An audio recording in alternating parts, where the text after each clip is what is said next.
బేసిక్గా అక్కడ traffic signals పడిపోతుంది. చాలామంది ఎక్కడి నుంచి అలా హారన్ కొట్టుకుంటూ అలా వచ్చి స్పీడ్గా వచ్చేసి ముందు వాళ్ళకు కొట్టుతూనే ఉంటారు, జరగండి జరగండి జరగండి అని చెప్పేసి కొడుతూనే ఉంటారు. అలా కొట్టడం వల్ల శబ్ద కాలుష్యం, తర్వాత ట్రాఫిక్ అనేది అంతరాయం కలుగుతూ ఉంటుంది, తర్వాత పొల్యూషన్ ఉంటుంది.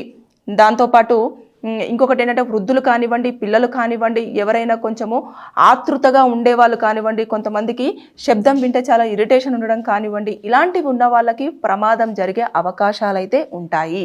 ఇది చాలా వరకు పోలీసులు కూడా హెచ్చరిస్తున్నారు, ఇలా చెయ్యకూడదు అని చెప్పేసి కూడా చెప్తున్నారు. అయితే ఒక్కవేళ గనక వినకుండా ఇలా చేసినట్లయితే మోటార్ వెహికల్ యాక్ట్ ప్రకారంగా జరిమానా పడుతుంది.